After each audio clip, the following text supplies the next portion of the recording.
प्रलय से पहले दुनिया कैसी थी? एक ऐसी दुनिया जहां लोग लगभग 1000 वर्ष तक जीवित रहते थे, जहां धरती पर दैत्य चलते थे, जहां मानव ने संगीत की रचना की, हथियार बनाए और नगर बसाए। लेकिन साथ ही यह एक ऐसी दुनिया भी थी जो इतनी दुष्ट हो चुकी थी कि उसने परमेश्वर के हृदय को दोखी कर दिया। इस वीडियो में हम अदन की सुंदरता से लेकर न्याय के किनारे तक की यात्रा करेंगे। हम दो परिवारों, दो रास्तों और दो बिल्कुल अलग अलग भाग्यों का अनुसरण करेंगे। हम उन लोगों से मिलेंगे जो परमेश्वर के साथ चलते थे और उन लोगों से भी जो हिंसा का महिमा मंडन करते थे। यह प्रलय से पहले की दुनिया की कहानी है। आरंभ में जब कुछ भी नहीं था, केवल शून्यता और मौन था, तब परमेश्वर ने आकाश और पृथ्वी की रचना की। उसने प्रकाश को बनाया और उसे अंधकार से अलग किया। उसने आकाश को बनाया, जल को इकट्ठा किया और सूखी भूमि को प्रकट किया। उसने संसार को पौधों, वृक्षों, पक्षियों, मछलियों और हर प्रकार के जीव जंतुओं से भर दिया। और जब सब कुछ तैयार हो गया, तब उसने अपनी सबसे महान रचना की। उत्पत्ति अध्याय 2 पद 7 हमें बताता है कि प्रभु परमेश्वर ने मनुष्य को भूमि की मिट्टी से रचा और उसके नथुनों में जीवन का श्वास फूंका और मनुष्य एक जीवित प्राणी बन गया। यह आदम था, पहला मनुष्य जो कभी पृथ्वी पर चला। वह किसी माता या पिता से जन्मा नहीं था, वह स्वयं परमेश्वर के हाथों से बनाया गया था और उसे जीवन परमेश्वर की अपनी श्वास से मिला था। लेकिन परमेश्वर ने आदम को किसी जंगली या खाली स्थान में नहीं रखा। नहीं, उसने उसके लिए एक विशेष स्थान तैयार किया, एक ऐसा घर जैसा कोई और नहीं था। उत्पत्ति अध्याय 2 पद 8 और 9 इस स्थान का वर्णन करते हैं। और प्रभु परमेश्वर ने पूर्व की ओर अदन में एक वाटिका लगाई और वहां उस मनुष्य को रखा जिसे उसने रचा था, और भूमि से हर प्रकार के ऐसे वृक्ष उत्पन्न किए जो देखने में मनोहर और खाने के लिए अच्छे थे। और जीवन का वृक्ष भी उस वाटिका के बीच में था, और भले और बुरे के ज्ञान का वृक्ष भी। इस वाटिका का नाम अदन था और यह स्वर्ग के समान था। कल्पना कीजिए, एक ऐसी वाटिका जो सुंदरता से भरी हुई है, जो आज हम जो देख सकते हैं उससे कहीं अधिक अद्भुत है। ऐसे वृक्ष जो केवल भोजन के लिए ही नहीं बल्कि देखने में भी मनभावन थे। हर रंग के फूल, हर प्रकार के फल। हवा शुद्ध और ताजा थी, भूमि कोमल थी, वहां न कांटे थे, न झाड़ियां, न सड़न। इस वाटिका में सब कुछ जीवित, स्वस्थ और परमेश्वर की भलाई से परिपूर्ण था। और इसी वाटिका के बीच में 2 विशेष वृक्ष खड़े थे। पहला था जीवन का वृक्ष, दूसरा था भले और बुरे के ज्ञान का वृक्ष। ये दोनों वृक्ष अन्य वृक्षों जैसे नहीं थे। इनका एक गहरा अर्थ और उद्देश्य था जो बहुत जल्द महत्वपूर्ण होने वाला था। लेकिन अदन की सुंदरता केवल उसके वृक्षों और पौधों में ही नहीं थी। उत्पत्ति अध्याय 2 पद 10 से 14 तक एक अद्भुत बात का वर्णन करते हैं। और एक नदी अदन से निकलकर उस वाटिका को सींचती थी और वहां से वह 4 धाराओं में बूंद जाती थी। पहली नदी का नाम पीशोन है, जो हवीला देश को घेरती है, जहां सोना पाया जाता है, और उस देश का सोना अच्छा है। वहां गंधरस और सुलेमानी पत्थर भी हैं। दूसरी नदी का नाम गीहोन है, जो कूश देश को घेरती है। तीसरी नदी का नाम हिद्देकेल है, जो अश्शूर के पूर्व की ओर बहती है। और चौथी नदी फरात है। एक महान नदी उस वाटिका से बहती थी और फिर 4 भागों में विभाजित हो जाती थी। ये नदियां भूमि को सींचती थीं और हर चीज को बढ़ने में सहायता करती थीं। हवीला देश, जिसे इनमें से एक नदी घेरती थी, सोने से भरा हुआ था, और वह साधारण सोना नहीं बल्कि उत्तम सोना था। वहां बहुमूल्य पत्थर भी थे, जैसे सुलेमानी पत्थर और एक पदार्थ जिसे गंधरस कहा जाता है। यह एक समृद्धि की भूमि थी, एक वैभव की भूमि, एक ऐसी भूमि जिसे स्वयं परमेश्वर ने तैयार किया था। अदन केवल एक वाटिका नहीं थी, यह एक राज्य था, एक पूर्ण राज्य जहां न मृत्यु थी, न बीमारी, न पीड़ा और न भय। जानवर एक दूसरे का शिकार नहीं करते थे। भूमि उस हाथ का विरोध नहीं करती थी जो उसे जोतता था। सूर्य बिना जलाए गर्मी देता था। रातें शांतिपूर्ण थीं। हर चीज सामंजस्य में अस्तित्व रखती थी। और इस सारे अद्भुत दृश्य के बीच में आदम था, एक अकेला मनुष्य, एक पूर्ण संसार में, हर अच्छी चीज से घिरा हुआ, स्वर्ग की हवा में सांस लेता हुआ, उस भूमि पर चलता हुआ जिसने कभी श्राप नहीं जाना था। यह मानवता का पहला घर था। यही हमारी कहानी की शुरुआत है। किसी नगर में नहीं, किसी गांव में नहीं, बल्कि एक वाटिका में, जिसे परमेश्वर ने अदन नामक स्थान में लगाया था। आदम को इस वाटिका में केवल उसकी सुंदरता का आनंद लेने के लिए नहीं रखा गया था। परमेश्वर के पास उसके लिए एक उद्देश्य था, उसके पास एक कार्य था। उत्पत्ति अध्याय 2 पद 15 स्पष्ट रूप से बताता है, और प्रभु परमेश्वर ने मनुष्य को लेकर अदन की वाटिका में रखा कि वह उसकी खेती करे और उसकी रक्षा करे। आदम को वाटिका की देखभाल करने की जिम्मेदारी दी गई थी, उसे संवारने की, उसकी रक्षा करने की, उसे उसी पूर्ण अवस्था में बनाए रखने की जैसा परमेश्वर ने उसे बनाया था। यह कठिन परिश्रम नहीं था। वहां न खरपतवार थे जिन्हें निकालना पड़े, न कीड़े मकोड़े थे जिनसे लड़ना पड़े, न सूखे की चिंता थी। वाटिका पहले से ही पूर्ण थी। आदम का काम केवल उस पूर्णता को बनाए रखना था। यह सार्थक कार्य था, उद्देश्यपूर्ण कार्य, ऐसा कार्य जो आदम को हर दिन उठने का कारण देता था। लेकिन फिर परमेश्वर ने आदम को कुछ और दिया। उसने उसे एक आज्ञा दी।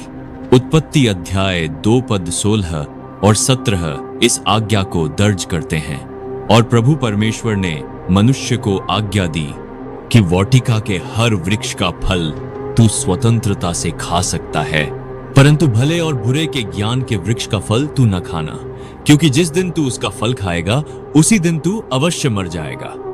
परमेश्वर की उदारता को देखिए।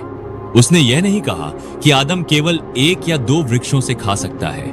उसने कहा कि आदम वाटिका के हर एक वृक्ष से स्वतंत्रता से खा सकता है। फल, मेवे, मीठी चीजें, ताजगी देने वाली चीजें, सब कुछ आदम के लिए उपलब्ध था, स्वतंत्र रूप से, बिना किसी सीमा के। लेकिन एक अपवाद था, एक सीमा, एक नियम। भले और बुरे के ज्ञान का वृक्ष वर्जित था। आदम उसे देख सकता था, उसके पास से गुजर सकता था, लेकिन वह उसका फल नहीं खा सकता था। और कारण सरल था, यदि वह उसका फल खाएगा तो वह मर जाएगा। यह कोई धमकी नहीं थी, यह एक चेतावनी थी। परमेश्वर आदम को नियंत्रित करने या उससे अच्छी चीजें छीनने की कोशिश नहीं कर रहा था, वह उसकी रक्षा कर रहा था। भले और बुरे के ज्ञान का वृक्ष खतरनाक था, इसलिए नहीं कि उसका फल विषैला था, बल्कि इसलिए कि उसे खाना क्या दर्शाता। यह अवज्ञा का कार्य होता, परमेश्वर के वचन का अस्वीकार, और यह अस्वीकार मृत्यु को लाता। लेकिन इस आज्ञा के साथ भी आदम को अत्यधिक स्वतंत्रता दी गई थी। उसके पास पूरी वाटिका थी जिसे वह खोज सकता था, हजारों वृक्ष जिनसे वह खा सकता था, नदियां जिनसे वह पानी पी सकता था, जानवर जिन्हें वह देख सकता था, भूमि जिस पर वह चल सकता था, आकाश जिसे वह निहार सकता था। उसका जीवन पूर्ण, समृद्ध और अच्छा था। और फिर परमेश्वर ने कुछ अद्भुत किया। उसने आदम को एक ऐसा कार्य दिया जो यह दिखाता था कि वह उस पर कितना विश्वास करता है। उत्पत्ति अध्याय 2 पद 19 इस क्षण का वर्णन करता है। और प्रभु परमेश्वर ने भूमि से हर एक वन पशु और आकाश के हर एक पक्षी को रचा और उन्हें आदम के पास लाया कि वह उन्हें क्या नाम देगा। और जो कुछ आदम ने प्रत्येक जीवित प्राणी का नाम रखा, वही उसका नाम ठहरा।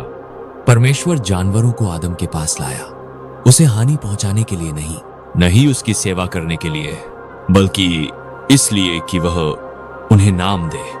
इसके बारे में सोचिए। ब्रह्मांड का सृष्टिकर्ता, जिसने हर जीवित वस्तु को बनाया, अपनी ही रचनाओं को एक मनुष्य के पास लाता है और उसे यह निर्णय लेने देता है कि उन्हें क्या कहा जाएगा। यह सम्मान का एक कार्य था। परमेश्वर आदम को अधिकार दे रहा था। वह अपने सृजनात्मक कार्य को उसके साथ बांट रहा था। वह मानो कह रहा था, तू मेरे स्वरूप में बनाया गया है। तुझ में सोचने, चुनने, नाम देने की क्षमता है, इसलिए आगे बढ़ और इन्हें नाम दे।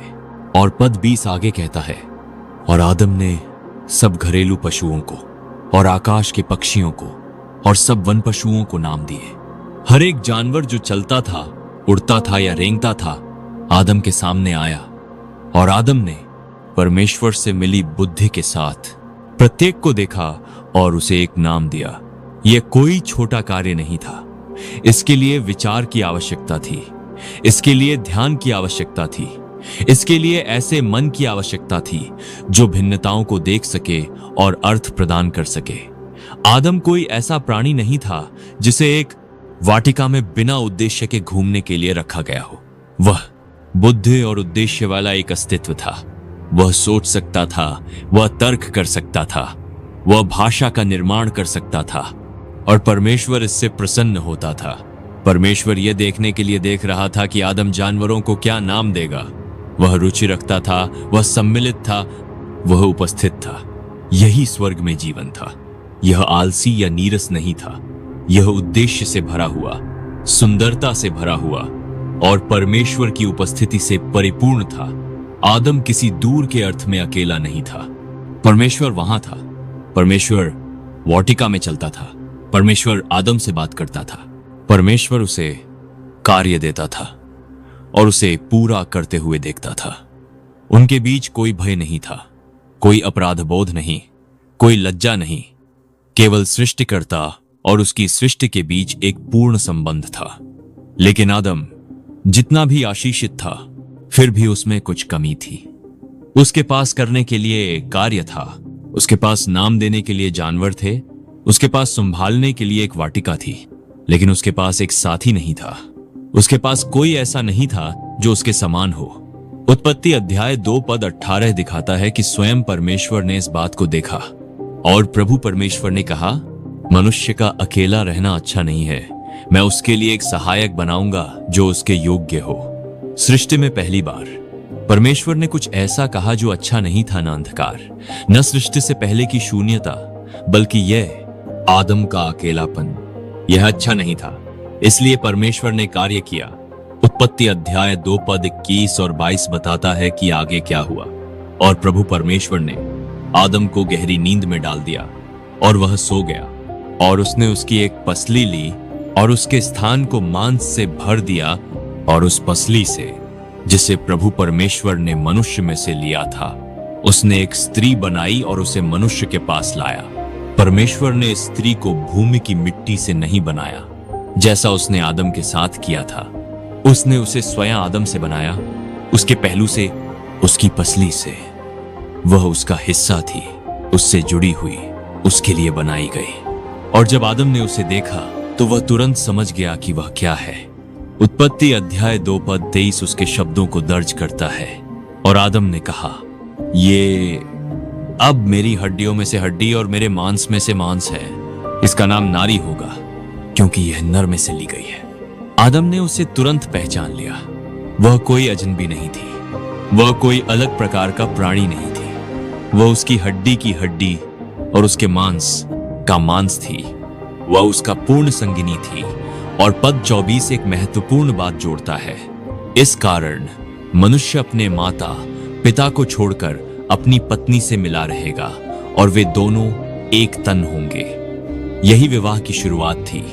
एक पुरुष और एक स्त्री के बीच पहला मिलन, एक बंधन जिसे स्वयं परमेश्वर ने बनाया, एक ऐसा बंधन जो निकट, स्थायी और पवित्र होने के लिए बनाया गया था। और पद 25 हमें उनकी स्थिति के बारे में कुछ बताता है।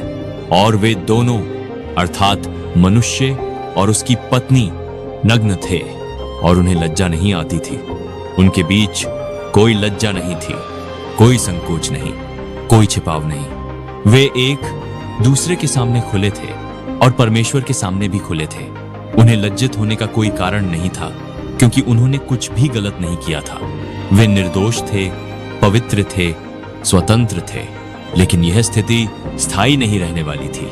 उत्पत्ति अध्याय 3 में एक नए पात्र का प्रवेश होता है। पद 1 कहता है, और सर्प मैदान के सब पशुओं से जिन्हें प्रभु परमेश्वर ने बनाया था अधिक चतुर था। और उसने स्त्री से कहा, क्या सचमुच परमेश्वर ने कहा है कि तुम इस वाटिका के किसी भी वृक्ष का फल न खाना? सर्प, जो अन्य सभी प्राणियों से अधिक चतुर था, एक प्रश्न लेकर आया। एक सरल प्रश्न, परंतु एक खतरनाक प्रश्न। क्या सच में परमेश्वर ने कहा कि तुम हर एक वृक्ष से नहीं खा सकते? ध्यान दीजिए कि सर्प ने क्या किया। उसने झूठ से शुरुआत नहीं की, उसने एक प्रश्न से शुरुआत की। एक ऐसा प्रश्न जो स्त्री के मन में संदेह उत्पन्न करने के लिए बनाया गया था। एक ऐसा प्रश्न जिसने परमेश्वर की कही हुई बात को तोड़ मरोड़ कर प्रस्तुत किया। परमेश्वर ने कभी नहीं कहा था कि वे हर एक वृक्ष से नहीं खा सकते। उसने कहा था कि वे हर एक वृक्ष से खा सकते हैं, केवल एक को छोड़कर। लेकिन सर्प ने इसे इस प्रकार प्रस्तुत किया जैसे परमेश्वर उनसे कुछ छीन रहा हो, जैसे परमेश्वर अन्याय कर रहा हो।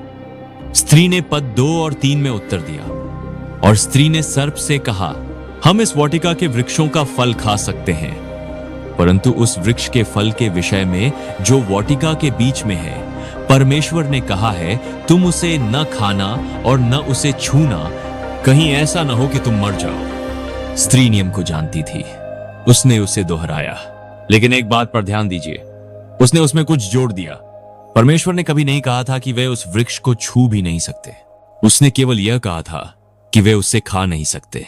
किसी प्रकार उस आज्ञा का अर्थ उसके मन में बदल गया था। वह परमेश्वर के कहे से अधिक कठोर हो गया था। और अब सर्प ने अपना अगला कदम उठाया। पद 4 और 5 उसके शब्दों को दर्ज करते हैं। और सर्प ने स्त्री से कहा, तुम निश्चय ही नहीं मरोगे, क्योंकि परमेश्वर जानता है कि जिस दिन तुम उसका फल खाओगे, उसी दिन तुम्हारी आंखें खुल जाएंगी और तुम परमेश्वर के समान हो जाओगे, भले और बुरे का ज्ञान रखते हुए। यही वह झूठ था जो सत्य के आवरण में लिपटा हुआ था, लेकिन फिर भी झूठ था। सर्प ने कहा कि वे नहीं मरेंगे। उसने कहा कि परमेश्वर उनसे कुछ छिपा रहा है। उसने कहा कि यदि वे खाएंगे तो वे परमेश्वर के समान हो जाएंगे, वे भले और बुरे को जानेंगे, वे ऊंचे उठ जाएंगे, ज्ञानवान बन जाएंगे, शक्तिशाली हो जाएंगे। और स्त्री ने उसकी बात सुनी। पद 6 बताता है कि आगे क्या हुआ। और जब स्त्री ने देखा कि वह वृक्ष खाने के लिए अच्छा है और देखने में मनोहर है और बुद्धि प्राप्त करने के लिए चाहने योग्य है, तब उसने उसका फल लिया और खाया और अपने पति को भी दिया जो उसके साथ था, और उसने भी खाया। उसने उस वृक्ष को देखा। उसने देखा कि वह भोजन के लिए अच्छा है। उसने देखा कि वह सुंदर है। उसने देखा कि वह उसे बुद्धिमान बना सकता है, और उसने उसे चाहा, इसलिए उसने लिया। उसने खाया और फिर उसने कुछ आदम को भी दिया जो उसके साथ ही था, और उसने भी खाया। उसी क्षण सब कुछ बदल गया। पद 7 कहता है, तब उन दोनों की आंखें खुल गईं और उन्हें ज्ञान हुआ कि वे नग्न हैं, और उन्होंने अंजीर के पत्तों को सीकर अपने लिए वस्त्र बनाए। उनकी आंखें खुल गईं, ठीक वैसे ही जैसे सर्प ने कहा था, लेकिन उन्होंने जो देखा वह शक्ति या महिमा नहीं थी। उन्होंने अपनी नग्नता को देखा, उन्होंने अपनी लज्जा को देखा, और पहली बार उन्होंने अपने आप को ढकने की कोशिश की। उनकी निर्दोषता समाप्त हो गई, उनकी स्वतंत्रता समाप्त हो गई, उनका विश्वास टूट गया। और जब उन्होंने दिन की ठंडी हवा में परमेश्वर को वाटिका में चलते हुए सुना, जैसा कि पद 8 हमें बताता है, तब उन्होंने वह किया जो उन्होंने पहले कभी नहीं किया था। वे छिप गए। आदम और उसकी पत्नी वाटिका के वृक्षों के बीच छिप गए। वे पहले कभी नहीं छिपे थे, उन्हें कभी इसकी आवश्यकता नहीं पड़ी थी। लेकिन अब सब कुछ अलग महसूस हो रहा था।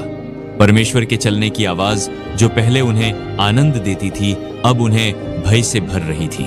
उत्पत्ति अध्याय 3 पद 9 बताता है कि आगे क्या हुआ। और प्रभु परमेश्वर ने आदम को पुकारा और उससे कहा, तू कहां है? परमेश्वर जानता था कि आदम कहां है, वह सब कुछ जानता है, लेकिन उसने फिर भी पूछा। उसने आदम को आगे आने का अवसर दिया, बोलने का अवसर दिया, और आदम ने पद 10 में उत्तर दिया। और उसने कहा, मैंने वाटिका में तेरी आवाज सुनी और मैं डर गया, क्योंकि मैं नग्न था, इसलिए मैं छिप गया। भय। मानव इतिहास में पहली बार एक मनुष्य परमेश्वर से डर गया, इसलिए नहीं कि परमेश्वर बदल गया था, बल्कि इसलिए कि आदम बदल गया था। वह नग्न था, वह लज्जित था, वह दोषी था। परमेश्वर ने पद 11 में उत्तर दिया और उसने कहा, तुझे किसने बताया कि तू नग्न है? क्या तूने उस वृक्ष का फल खाया है जिसके विषय में मैंने तुझे आज्ञा दी थी कि तू न खाना? परमेश्वर पहले से ही उत्तर जानता था, लेकिन वह चाहता था कि आदम स्वीकार करे। वह चाहता था कि आदम जिम्मेदारी ले, लेकिन आदम ने ऐसा नहीं किया। पद 12 उसके उत्तर को दर्ज करता है। और मनुष्य ने कहा, जिस स्त्री को तूने मेरे साथ रहने के लिए दिया, उसी ने मुझे उस वृक्ष का फल दिया और मैंने खाया। आदम ने स्त्री को दोष दिया और ध्यान दीजिए कि उसने परमेश्वर को भी दोष दिया। उसने कहा, जिस स्त्री को तूने मेरे साथ रहने के लिए दिया, मानो वह कह रहा हो, यह तेरी गलती है, तूने उसे मुझे दिया, उसने मुझे फल दिया, मैंने तो केवल खा लिया। तब परमेश्वर स्त्री की ओर मुड़ा। पद 13 कहता है, और प्रभु परमेश्वर ने स्त्री से कहा, तूने यह क्या किया?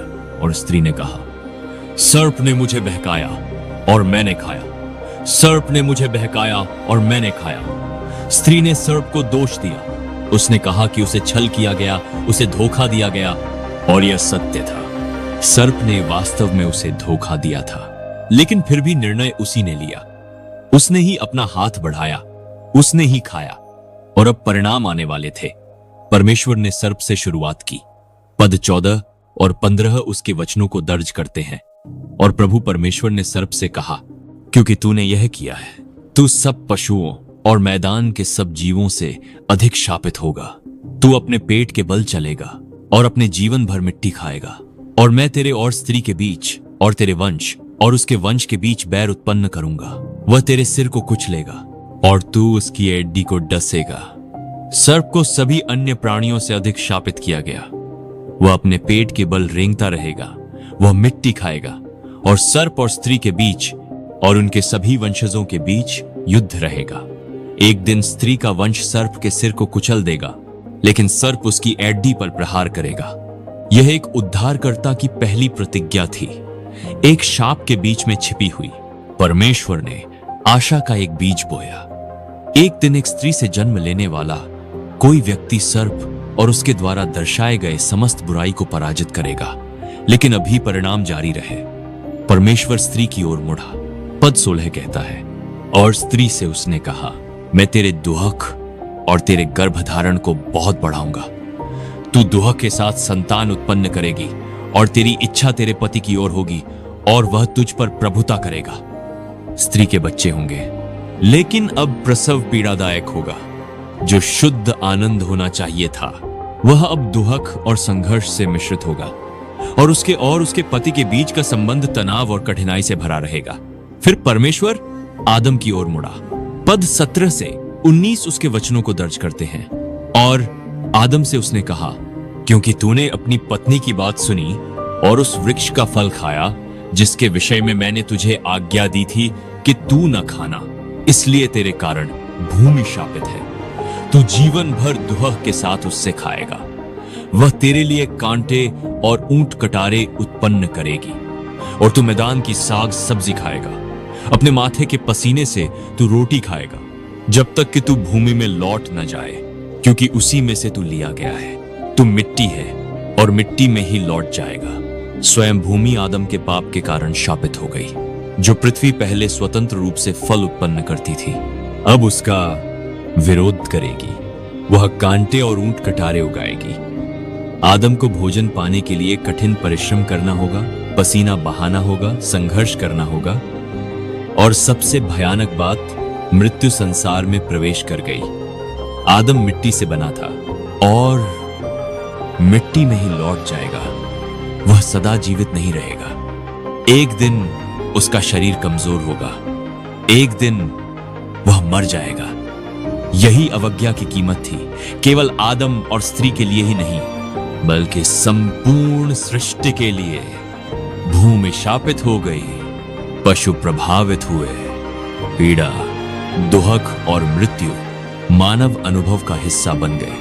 और यह सब एक ही निर्णय से शुरू हुआ, एक ही कौर से, परमेश्वर के वचन के विरुद्ध विद्रोह के एक ही क्षण से। शापों को सुनाने के बाद परमेश्वर ने कुछ ऐसा किया जो उसकी न्याय और दया दोनों को दिखाता है। उत्पत्ति अध्याय 3 पद 20 हमें बताता है कि आदम ने अपनी पत्नी को एक नाम दिया, और आदम ने अपनी पत्नी का नाम हव्वा रखा, क्योंकि वह सब जीवितों की माता थी। इस नाम का अर्थ है जीवन या जीवित। न्याय के बीच में भी आदम ने आशा के साथ आगे देखा। उसने विश्वास किया कि जीवन जारी रहेगा। उसने विश्वास किया कि हव्वा बहुतों की माता बनेगी। और फिर परमेश्वर ने कुछ अप्रत्याशित किया। पद 21 कहता है, और प्रभु परमेश्वर ने आदम और उसकी पत्नी के लिए चमड़े के वस्त्र बनाए और उन्हें पहनाया। आदम और हव्वा ने अपने आप को अंजीर के पत्तों से ढकने की कोशिश की थी, लेकिन वह पत्ते पर्याप्त नहीं थे। वह वास्तव में उनकी लज्जा को ढक नहीं सकते थे।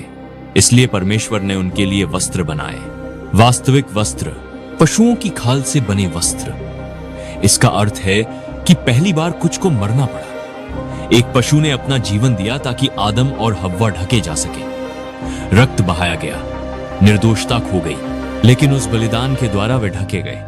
यह आने वाली बातों की एक झलक थी। पूरी बाइबल में हम देखते हैं कि पाप के लिए बलिदान आवश्यक है।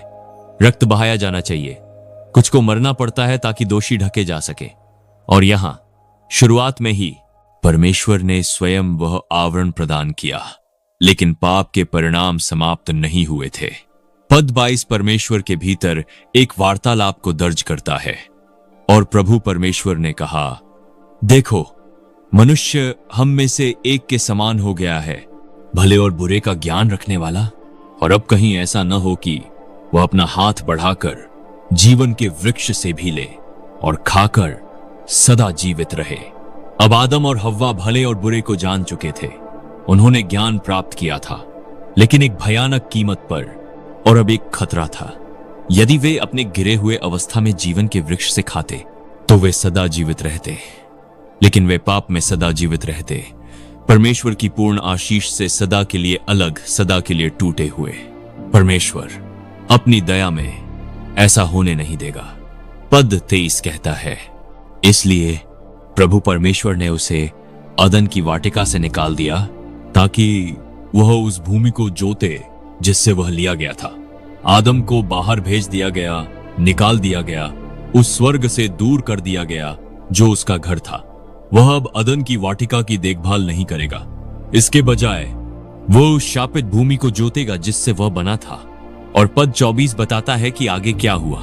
और उसने मनुष्य को निकाल दिया और अदन की वाटिका के पूर्व में करूबों को और एक ज्वलंत तलवार को रखा जो चारों ओर घूमती थी, ताकि जीवन के वृक्ष के मार्ग की रक्षा करे।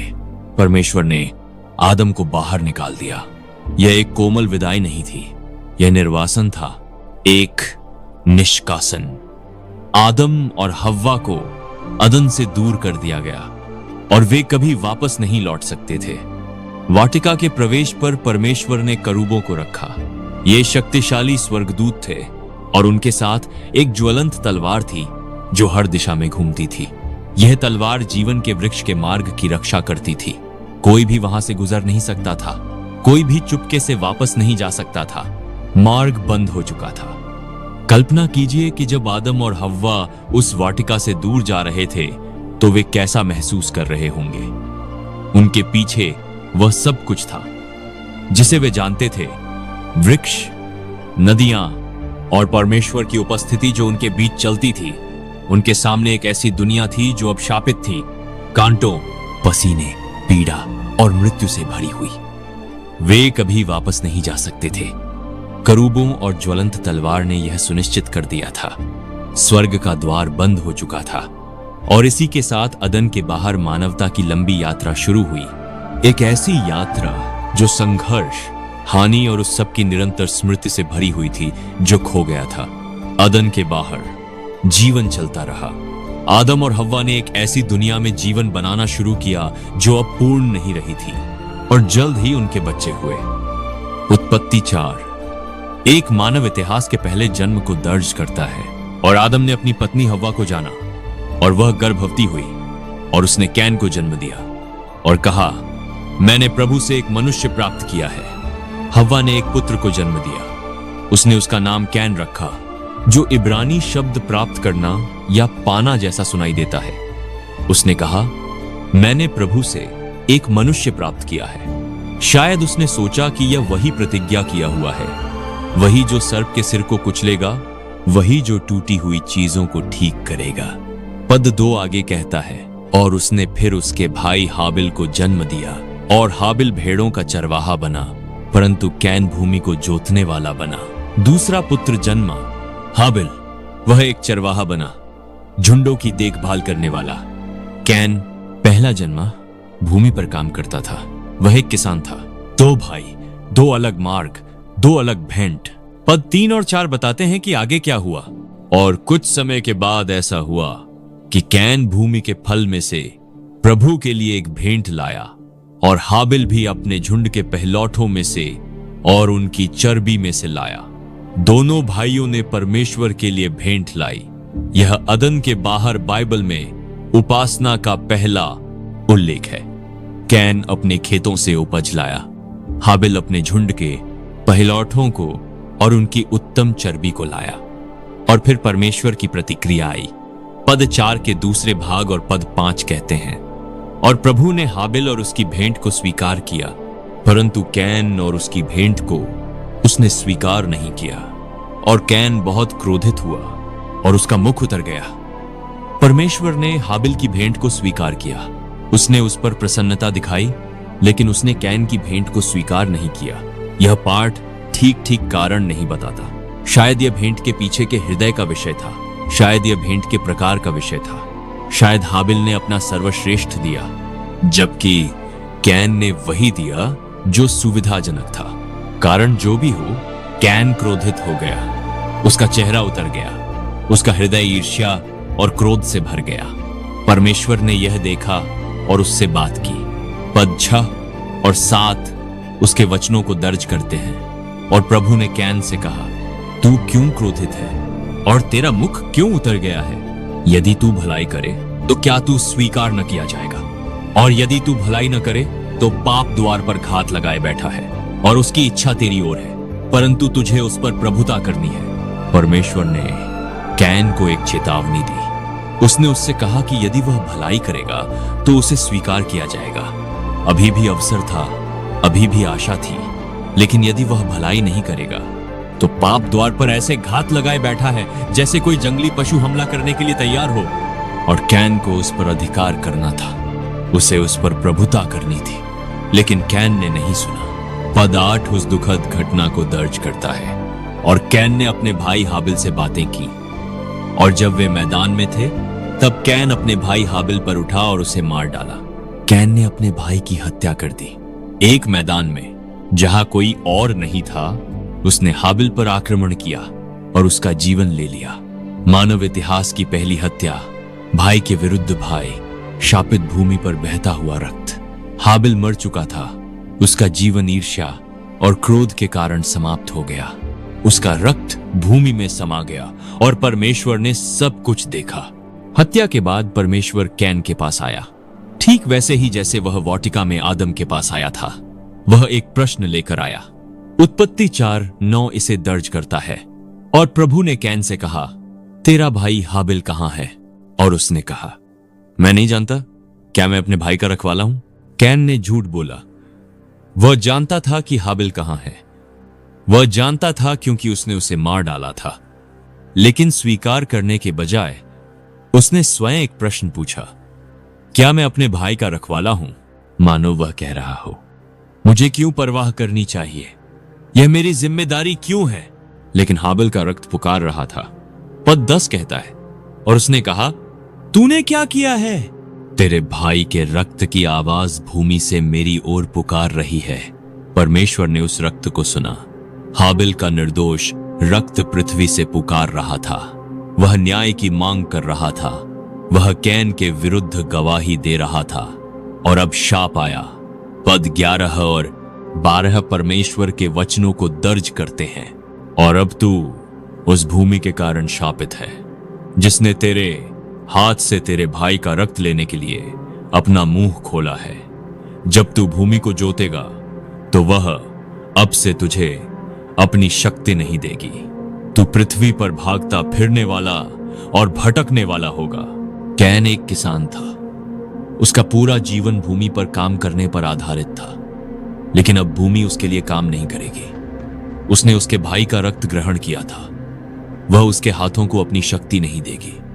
वह बोएगा परंतु काटेगा नहीं। वह काम करेगा परंतु फल नहीं पाएगा। और इससे भी अधिक, वह एक भटकने वाला होगा, एक भगोड़ा, एक ऐसा मनुष्य जिसके पास कोई घर नहीं, कोई विश्राम का स्थान नहीं, कोई समुदाय नहीं होगा जिससे वह जुड़ा हो। कैन की प्रतिक्रिया पद 13 और 14 में दर्ज है। और कैन ने प्रभु से कहा, मेरा दंड सहने से बाहर है। देख, तूने आज मुझे भूमि के ऊपर से निकाल दिया है और मैं तेरे सामने से छिपा रहूंगा और मैं पृथ्वी पर भागता फिरने वाला और भटकने वाला बनूंगा। और ऐसा होगा कि जो कोई मुझे पाएगा वह मुझे मार डालेगा। कैन ने शिकायत की। उसने कहा कि दंड बहुत अधिक है। उसने कहा कि वह परमेश्वर के सामने से छिपा रहेगा। उसने कहा कि जो कोई उसे पाएगा वह उसे मार डालेगा। ध्यान दीजिए कि कैन ने क्या नहीं कहा। उसने यह नहीं कहा कि उसे खेद है। उसने क्षमा नहीं मांगी। उसने केवल अपने दंड के बारे में शिकायत की। लेकिन इसके बावजूद परमेश्वर ने दया दिखाई। पद 15 कहता है, और प्रभु ने उससे कहा, इस कारण जो कोई कैन को मारेगा उस पर 7 गुना बदला लिया जाएगा। और प्रभु ने कैन पर एक चिन्ह लगाया ताकि जो कोई उसे पाए वह उसे न मार डाले। परमेश्वर ने कैन की रक्षा की। उसने उस पर एक चिन्ह रखा। जो कोई कैन को मारेगा उसे 7 गुना दंड मिलेगा। यह चिन्ह दंड नहीं था, यह सुरक्षा था। यद्यपि कैन हत्या का दोषी था, फिर भी परमेश्वर ने दूसरों को उसका जीवन लेने की अनुमति नहीं दी और फिर कैन चला गया। पद 16 कहता है, और कैन प्रभु के सामने से निकल गया और अदन के पूर्व की ओर नोद देश में रहने लगा। कैन परमेश्वर की उपस्थिति से दूर चला गया। वह पूर्व की ओर नोद नामक देश में गया। इस नाम का अर्थ है भटकना। वह ऐसे स्थान में बस गया जो उसके शाप के अनुरूप था, एक बेचैनी की भूमि, एक निर्वासन की भूमि। और वहां एक अप्रत्याशित बात हुई। पद 17 हमें बताता है, और कैन ने अपनी पत्नी को जाना और वह गर्भवती हुई और हनोक को जन्म दिया। और उसने एक नगर बनाया और उस नगर का नाम अपने पुत्र के नाम पर हनोक रखा। कैन की एक पत्नी थी। वह कहां से आई बाइबल सीधे नहीं बताती, लेकिन संभवतः वह आदम और हव्वा की एक बेटी थी जो हाबिल के बाद जन्मी थी। कैन ने उससे विवाह किया और उसने एक पुत्र को जन्म दिया जिसका नाम हनोक था। और फिर कैन ने एक नगर बनाया। यह अद्भुत है। वह मनुष्य जिसे भटकने का शाप मिला था, उसने मानव इतिहास का पहला नगर बनाया। शायद वह अपने शाप के विरुद्ध लड़ने की कोशिश कर रहा था। शायद वह अपने अशांत जीवन में स्थिरता लाना चाहता था। कारण जो भी हो, कैन ने एक नगर बनाया और उसका नाम अपने पुत्र के नाम पर रखा। यह नगर परमेश्वर की उपस्थिति से बाहर मानव सभ्यता की शुरुआत था। इसे एक हत्यारे ने बनाया था। इसे उस मनुष्य ने बनाया था जिसने परमेश्वर की चेतावनी को अस्वीकार किया और अपने ही भाई की हत्या कर दी। और इस नगर से एक पूरी वंशावली निकलेगी। लेकिन वह कहानी फिर कभी आदम और हव्वा की ओर लौटते हुए हाबिल की मृत्यु और कैन के निर्वासन ने एक गहरा घाव छोड़ा। उन्होंने दोनों पुत्रों को खो दिया। एक मर चुका था, दूसरा दूर देश में चला गया था, परमेश्वर की उपस्थिति से कट गया था। लेकिन परमेश्वर ने उन्हें बिना आशा के नहीं छोड़ा। उत्पत्ति 4:25 एक नई शुरुआत को दर्ज करता है। और आदम ने फिर अपनी पत्नी को जाना और उसने एक पुत्र को जन्म दिया और उसका नाम सेठ रखा, क्योंकि उसने कहा, परमेश्वर ने मुझे हाबिल के स्थान पर, जिसे कैन ने मार डाला, एक और वंश दिया है। हव्वा ने एक और पुत्र को जन्म दिया। उसने उसका नाम सेठ रखा, जिसका अर्थ है नियुक्त या दिया गया। उसने इस बच्चे को परमेश्वर की ओर से एक उपहार के रूप में देखा। हाबिल के स्थान पर परिवार की शाखा का एक नया आरंभ, एक नई शुरुआत। सेठ केवल एक और बच्चा नहीं था, वह कुछ महत्वपूर्ण का प्रतिनिधित्व करता था। उसके द्वारा प्रतिज्ञा की वंशावली आगे बढ़ेगी। उसके द्वारा स्त्री का वंश अंततः आएगा। उसके द्वारा आशा पीढ़ी दर पीढ़ी आगे बढ़ेगी। पद 26 बताता है कि आगे क्या हुआ। और सेठ के भी एक पुत्र उत्पन्न हुआ और उसने उसका नाम एनोश रखा। तब लोग प्रभु के नाम से पुकारने लगे। सेठ का एक पुत्र था जिसका नाम एनोश था। और उस समय कुछ महत्वपूर्ण हुआ। लोगों ने प्रभु के नाम से पुकारना शुरू किया। यह उपासना थी, यह प्रार्थना थी, यह परमेश्वर की ओर लौटना था। जबकि कैन और उसके वंशज नोद देश में परमेश्वर की उपस्थिति से दूर नगर बना रहे थे। सेठ का परिवार प्रभु की खोज कर रहा था। वे उसके नाम को पुकार रहे थे। वे अपने सृष्टिकर्ता के साथ संबंध बनाए रख रहे थे। यही प्रारंभिक मानव इतिहास का महान विभाजन है, दो वंश, दो मार्ग। कैन का वंश जो परमेश्वर से अलगाव से चिह्नित है, और सेठ का वंश जो उसके नाम को पुकारने से चिह्नित है। उत्पत्ति 5:1-3 हमें इस वंश के बारे में और विवरण देता है। यह आदम की पीढ़ियों की पुस्तक है। जिस दिन परमेश्वर ने मनुष्य को बनाया, उसने उसे परमेश्वर के स्वरूप में बनाया। उसने उन्हें नर और नारी बनाया और उन्हें आशीष दी और उनका नाम आदम रखा।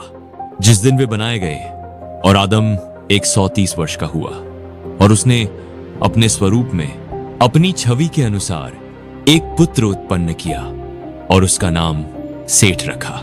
आदम परमेश्वर के स्वरूप में बनाया गया था, और जब सेठ का जन्म हुआ तो वह आदम के स्वरूप में बना। परमेश्वर की छवि यद्यपि अब पाप से बिगड़ चुकी थी, फिर भी पीढ़ी दर पीढ़ी पिता से पुत्र तक पहुंचाई जा रही थी। पद 4 और 5 आगे कहते हैं, और सेठ को उत्पन्न करने के बाद आदम के दिन 800 वर्ष और हुए, और उसने बेटे बेटियां उत्पन्न किए। और आदम की सारी आयु 930 वर्ष की हुई और वह मर गया। आदम 930 वर्ष तक जीवित रहा। उस समय में उसके बहुत से पुत्र और पुत्रियां हुए। उसने पोते, परपोते और उससे आगे की पीढ़ियों को देखा। उसने मानवता की वृद्धि को देखा। उसने सेठ के वंश को बढ़ते हुए देखा, और फिर वह मर गया। ठीक वैसे ही जैसे परमेश्वर ने वाटिका में चेतावनी दी थी। मृत्यु आई। आदम जो मिट्टी से बनाया गया था, मिट्टी में लौट गया। वह मनुष्य जिसने अदन में परमेश्वर के साथ चला था, जिसने जानवरों के नाम रखे थे, जिसने पहली बार हव्वा को देखा था, उसने अपनी अंतिम सांस ली और चला गया। लेकिन उसकी विरासत जारी रही, सेठ के द्वारा, एनोश के द्वारा और उन पीढ़ियों के द्वारा जो उसके बाद आई। प्रलय से पहले की दुनिया अभी बस शुरू ही हो रही थी। अदन में और कैन के द्वारा किए गए निर्णय सदियों तक प्रभाव डालेंगे। अंधकार फैलेगा, लेकिन प्रकाश भी फैलेगा, और सेठ के वंश में वह प्रकाश सुरक्षित रहेगा। परमेश्वर की उपस्थिति से दूर नोद देश में कैन का परिवार बढ़ने लगा। उन्होंने आविष्कार किए, लेकिन यह सब उन्होंने परमेश्वर के बिना किया। उत्पत्ति अध्याय 4 पद 17 पहले ही हमें बता चुका है कि कैन का एक पुत्र था जिसका नाम हनोक था, और उसने उसके नाम पर एक नगर बनाया। लेकिन कहानी वहीं समाप्त नहीं होती। कैन की वंशावली आगे बढ़ती रही और हर पीढ़ी संसार में कुछ नया लेकर आई। पद 18 वंशावली का वर्णन करता है, और हनोक से ईरद उत्पन्न हुआ, और ईरद से महूयाएल, और महूयाएल से मतूशाएल, और मतूशाएल से लामेक उत्पन्न हुआ। 5 पीढ़ियां बीती। हनोक, ईरद, महूयाएल, मतूशाएल और फिर लामेक। प्रत्येक नाम एक जीवन को दर्शाता है। प्रत्येक जीवन चुनावों, परिवारों और मूल्यों के हस्तांतरण को दर्शाता है। और हर पीढ़ी के साथ कैन की वंशावली अदन की स्मृति से और दूर होती गई और एक ऐसे जीवन की ओर बढ़ती गई जो पूरी तरह से परमेश्वर की उपेक्षा करता था। जब हम लामेक तक पहुंचते हैं तो कुछ बदल जाता है। बाइबल उसके बारे में उसके पूर्वजों की तुलना में अधिक विवरण देती है। कैन के बाद से किसी और के बारे में इतना नहीं बताया गया।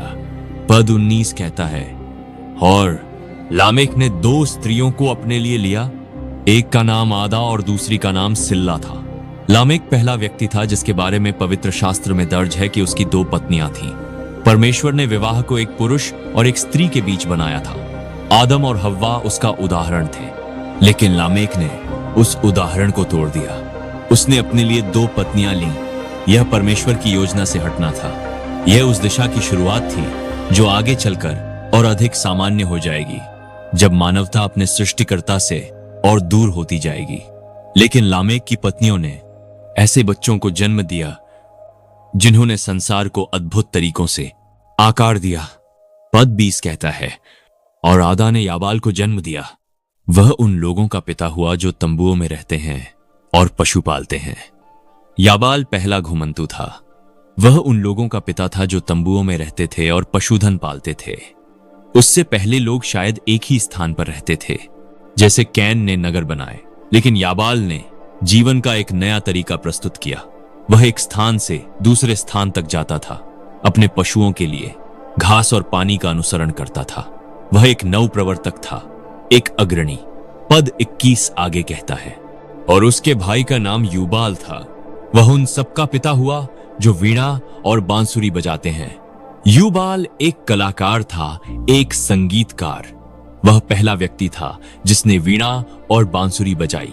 उससे पहले शायद वैसा संगीत नहीं था जैसा हम जानते हैं। न वाद्य यंत्र थे, न मनुष्य के हाथों से बनाई गई धुनें, लेकिन यूबाल ने यह सब बदल दिया।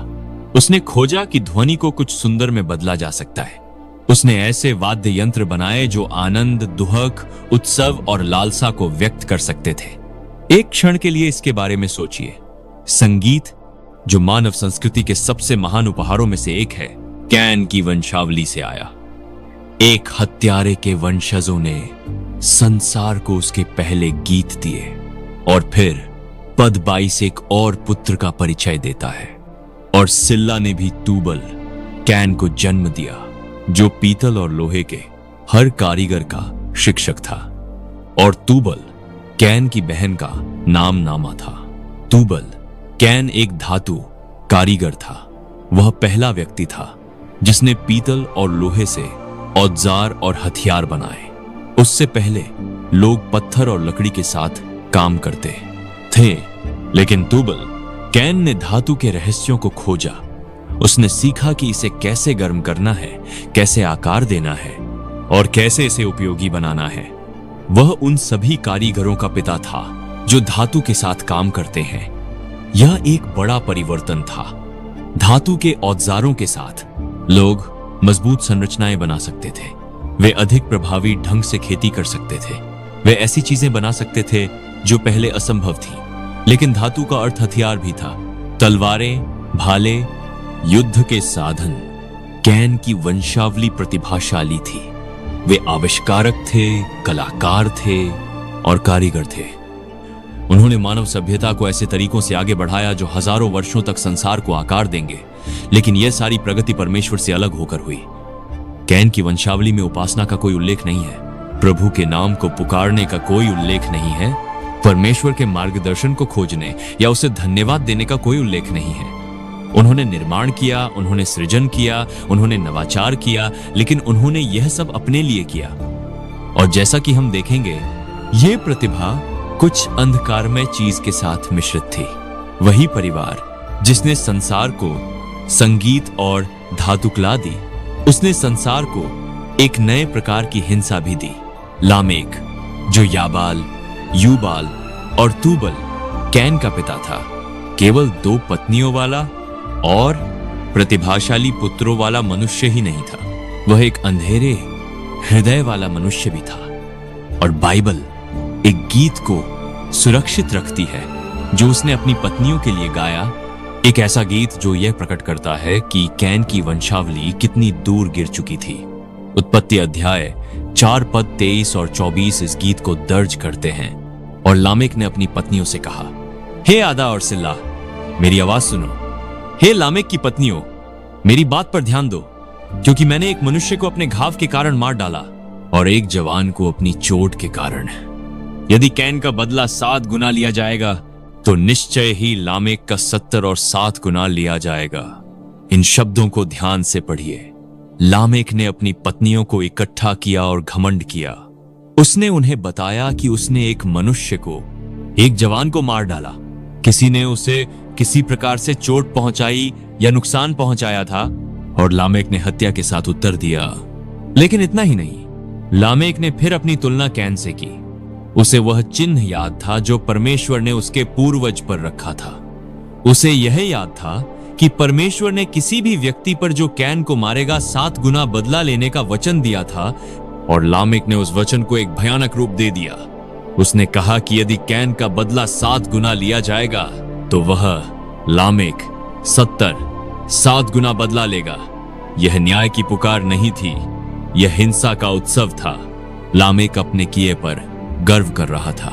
वह हत्या का घमंड कर रहा था। वह उस सुरक्षा को जो परमेश्वर ने कैन को दी थी एक धमकी में बदल रहा था। वह कह रहा था, यदि कोई मुझे छुएगा तो मैं उसे पूरी तरह नष्ट कर दूंगा। इस गीत को बहुत से बाइबल के अध्ययन करने वाले तलवार का गीत कहते हैं और यह मानव इतिहास में एक मोड़ को दर्शाता है। जब कैन ने हाबिल को मारा था तो उसने इसे छिपाने की कोशिश की थी। जब परमेश्वर ने उसका सामना किया तो उसने झूठ बोला। उसने कोई पश्चाताप नहीं दिखाया, लेकिन उसने कोई गर्व भी नहीं दिखाया। वह परिणामों से डर गया था, लेकिन लामेक अलग था। लामेक ने अपनी हत्या के बारे में गाया। उसने एक कविता बनाई और उसे अपनी पत्नियों के सामने प्रस्तुत किया। उसने हिंसा को मनोरंजन में बदल दिया। उसने बदले को महिमा मंडित किया और उसे उत्सव बनाने योग्य बना दिया। यही होता है जब मानवता परमेश्वर से दूर चली जाती है, अंतरात्मा सुस्त हो जाती है, हृदय कठोर हो जाता है। जो पहले लज्जाजनक था वह स्वीकार्य हो जाता है, और जो पहले स्वीकार्य था वह उत्सव का विषय बन जाता है। केवल कुछ ही पीढ़ियों में कैन की वंशावली एक गुप्त हत्या से एक ऐसे हत्या तक पहुंच गई जिसे गीत में मनाया गया। और ध्यान दीजिए कि लामेक ने यह गीत किसके लिए गाया? अपनी पत्नियों आदा और सिल्ला के लिए, जो उसके बच्चों की माता थी। वह चाहता था कि वे उसका घमंड सुने। वह चाहता था कि वे उसकी शक्ति की प्रशंसा करें। वह इस मनोभाव को अगली पीढ़ी तक पहुंचाना चाहता था। हिंसा एक पारिवारिक मूल्य बन रही थी। कैन की वंशावली की प्रतिभा वास्तविक थी। यूबाल का संगीत सुंदर था। तूबल कैन की धातुकला प्रभावशाली थी, लेकिन इसके नीचे एक सड़ी हुई नीम थी। घमंड, बदला, बिना पश्चाताप के हत्या, परमेश्वर के मार्गों का पूर्ण स्वीकार। और यह केवल शुरुआत थी। जैसे जैसे पीढ़ियां बीतती गईं, यह हिंसा एक परिवार से आगे बढ़कर पूरे संसार में फैल जाएगी। जबकि कैन के वंशज नगर बना रहे थे, संगीत बना रहे थे, धातु गढ़ रहे थे और हिंसा के गीत गा रहे थे, एक और परिवार एक बिल्कुल अलग मार्ग पर चल रहा था। सेठ की वंशावली, वह पुत्र जिसे परमेश्वर ने हाबिल के स्थान पर नियुक्त किया था, भी बढ़ रही थी। लेकिन उनकी कहानी में वह बात थी जो कैन की वंशावली में नहीं थी। वे प्रभु के नाम को पुकारते थे। उत्पत्ति अध्याय 5 हमें सेठ के वंशजों का वर्णन देता है। यह नामों और संख्याओं की सूची है, पिता और पुत्र, जन्म और मृत्यु। लेकिन इस सूची के भीतर विश्वास अयोग्यता की एक कहानी है, उन लोगों की कहानी जो परमेश्वर को याद रखते थे जबकि उनके चारों ओर संसार उसे भूल रहा था। पद 6 सेठ के बाद की वंशावली शुरू करता है।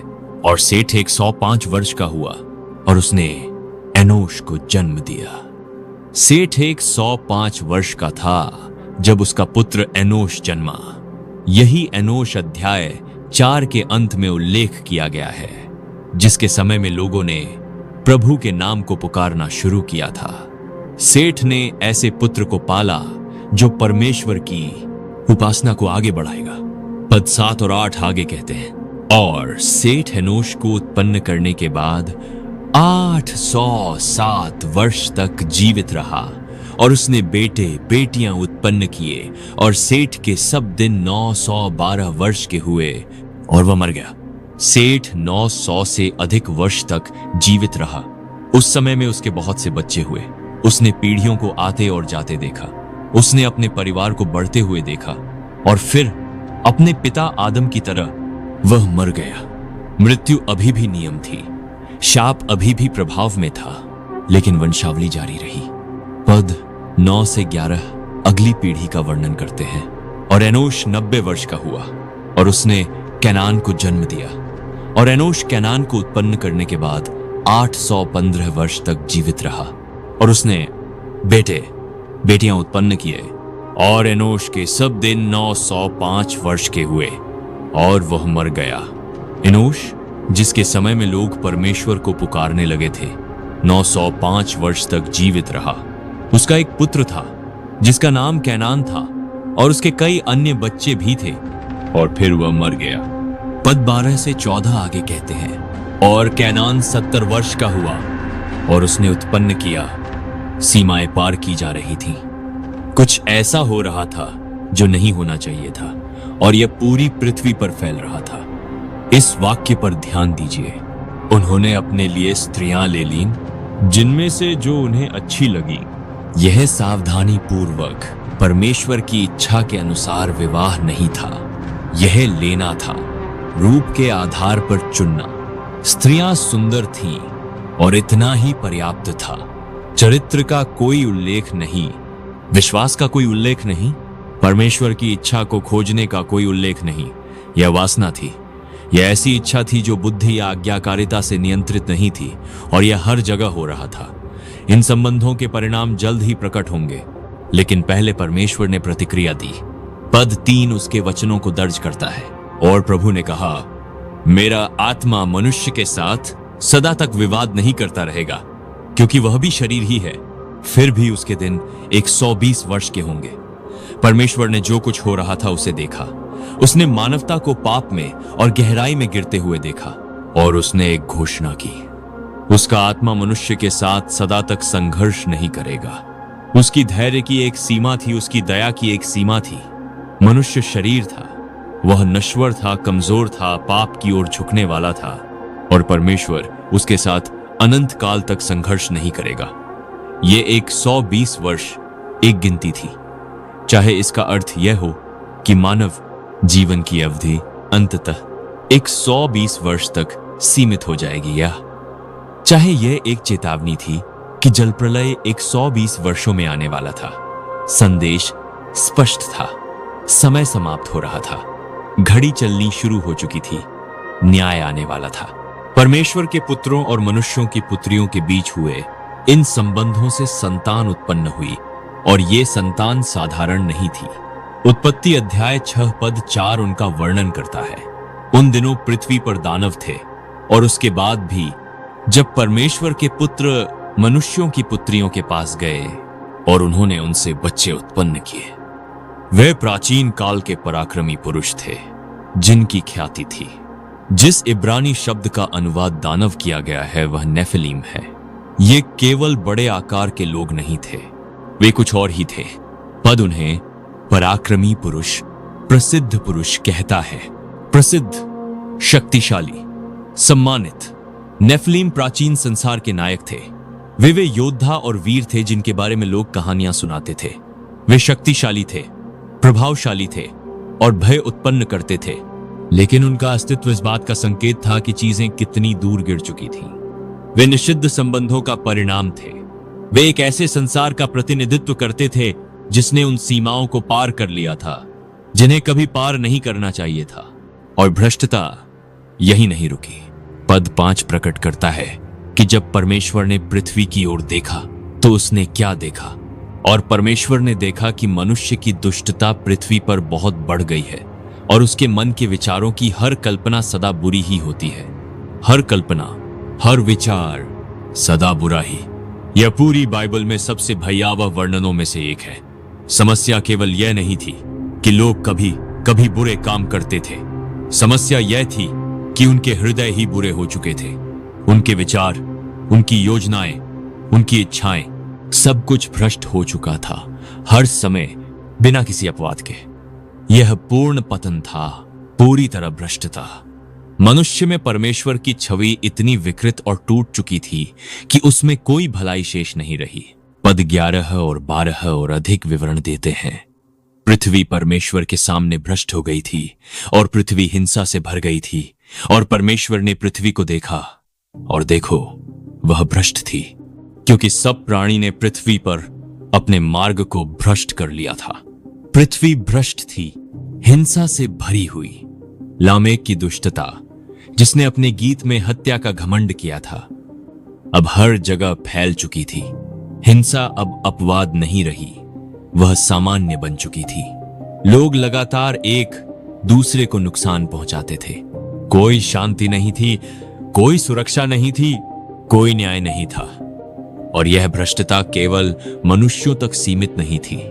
पद कहता है, सब प्राणी ने अपने मार्ग को भ्रष्ट कर लिया था। इसका अर्थ यह हो सकता है कि पशु भी प्रभावित हो गए थे।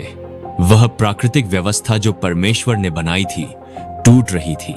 सब कुछ पाप के शाप से संक्रमित हो चुका था। यह थी जलप्रलय से पहले की दुनिया की स्थिति। एक ऐसी दुनिया जिसमें उपलब्धियां थीं, संगीत, धातुकला, नगर और कृषि, लेकिन इसके नीचे हिंसा और भ्रष्टता थी। ऐसे हृदय जो सदा बुराई से भरे थे, एक ऐसी सृष्टि जिसने अपने सृष्टिकर्ता से मुंह मोड़ लिया था। परमेश्वर ने यह सब देखा और वह मौन नहीं रहा। पृथ्वी की भ्रष्टता ने परमेश्वर को उदासीन नहीं छोड़ा। वह दूर बैठा हुआ दर्शक नहीं था। उसने सब कुछ देखा, उसने सब कुछ जाना, और जो उसने देखा उसने उसमें एक ऐसी भावना उत्पन्न की जिसकी हम अपेक्षा नहीं करते। उसने उसके हृदय में दुहक उत्पन्न किया। उत्पत्ति अध्याय 6 पद 6 कहता है, और यहोवा को पछतावा हुआ कि उसने मनुष्य को पृथ्वी पर बनाया, और वह अपने हृदय में दुखी हुआ। यह पद चौंकाने वाला है। सृष्टि का रचयिता सर्वशक्तिमान परमेश्वर दुखी हुआ। पछतावा हुआ का अर्थ यह नहीं कि परमेश्वर ने गलती की। इसका अर्थ है कि उसे गहरा दुहक, गहरी पीड़ा, गहरा खेद हुआ कि उसकी सृष्टि क्या बन गई थी। परमेश्वर ने मनुष्य को अपने स्वरूप में बनाया था। उसने आदम में जीवन का श्वास फूंका था। वह दिन की ठंडी हवा में बगीचे में चलता था। उसने मनुष्य को हर अच्छी वस्तु दी थी, और अब जब उसने देखा कि मनुष्य क्या बन चुका है, तो उसका हृदय टूट गया। इसके बारे में सोचिए। वह परमेश्वर जो नहीं बदलता, जो आरंभ से अंत तक सब जानता है, जो अपने सब मार्गों में सिद्ध है, वही परमेश्वर दुहखी हुआ। उसने मानव पाप का भार केवल एक समस्या के रूप में नहीं, बल्कि अपने ही हृदय के घाव के रूप में महसूस किया, और उस दुहक से एक निर्णय निकला। पद 7 परमेश्वर के वचनों को दर्ज करता है, और यहोवा ने कहा, मैं मनुष्य को जिसे मैंने बनाया है पृथ्वी के ऊपर से नाश कर दूंगा। मनुष्य से लेकर पशु, रेंगने वाले जंतु और आकाश के पक्षी तक, क्योंकि मुझे पछतावा है कि मैंने उन्हें बनाया। न्याय आने वाला था, केवल मनुष्यों के लिए नहीं, बल्कि पशुओं के लिए भी। पशु, रेंगने वाले जंतु, पक्षी, सब कुछ मिटा दिया जाएगा। भ्रष्टता इतनी फैल चुकी थी कि पूर्ण शुद्धिकरण आवश्यक था। यह दुहक के बिना क्रोध नहीं था, यह पीड़ा के बिना दंड नहीं था। परमेश्वर अपने ही बनाए हुए को नष्ट करने वाला था, और ऐसा करना उसे दुहक दे रहा था। पद 13 इस निर्णय को और स्पष्ट करता है, और परमेश्वर ने नूह से कहा, सब प्राणियों का अंत मेरे सामने आ पहुंचा है, क्योंकि उनके कारण पृथ्वी हिंसा से भर गई है, और देखो मैं उन्हें पृथ्वी सहित नाश कर दूंगा। सब प्राणियों का अंत, ये शब्द अंतिम है, पूर्ण है। संसार जैसा था उसका अंत होने वाला था। पृथ्वी को भर देने वाली हिंसा अपनी सीमा तक पहुंच चुकी थी। परमेश्वर का धैर्य जो पीढ़ियों तक प्रतीक्षा करता रहा था, अब समाप्त हो चुका था। लेकिन इस न्याय के बीच में अनुग्रह था। पद 8 कहता है, परंतु नूह ने यहोवा की दृष्टि में अनुग्रह पाया। एक मनुष्य, पृथ्वी पर रहने वाले लाखों लोगों में से एक मनुष्य ने परमेश्वर की कृपा पाई। उसका नाम नूह था। पद 9 और 10 उसका वर्णन करते हैं। ये नूह की पीढ़ियां हैं। नूह अपने समय के लोगों में धर्मी और सिद्ध पुरुष था, और नूह परमेश्वर के साथ चलता था। और नूह के 3 पुत्र हुए, शेम, हाम और येपेत। नूह धर्मी था, वह धार्मिक था, वह अपने समय के लोगों में निर्दोष था, और हनोक की तरह वह परमेश्वर के साथ चलता था। जहां संसार दुष्टता की ओर भाग रहा था, नूह विपरीत दिशा में चल रहा था। जहां अन्य लोग अपने हृदय को हिंसा से भर रहे थे, नूह अपने हृदय को विश्वास से भर रहा था। जहां परमेश्वर के पुत्र अपनी इच्छा के अनुसार स्त्रियां ले रहे थे, नूह विश्वास योग्य था। जहां मनुष्यों की कल्पनाएं सदा बुरी थीं, नूह का हृदय प्रभु के प्रति समर्पित रहा, और इसी कारण परमेश्वर ने उसे चुना। परमेश्वर उसे बचाएगा। परमेश्वर उसके द्वारा पृथ्वी पर जीवन को सुरक्षित रखेगा और मानवता को एक दूसरा अवसर देगा। जल प्रलय आने वाला था। गिनती शुरू हो चुकी थी। 120 वर्षों की चेतावनी, 120 वर्ष संसार के लिए पश्चाताप करने के लिए, लेकिन उन्होंने पश्चाताप नहीं किया। वे खाते पीते रहे, वे विवाह करते रहे और विवाह में दिए जाते रहे। वे पृथ्वी को हिंसा से भरते रहे और इसलिए जल आएगा, न्याय गिरेगा। जो संसार था वह धो दिया जाएगा। लेकिन नूह, उसकी पत्नी, उसके 3 पुत्र और उनकी पत्नियां जीवित रहेंगी। 8 लोग, बस 8 लोग, 8 लोग जो मानव जाति को एक नए संसार में ले जाएंगे।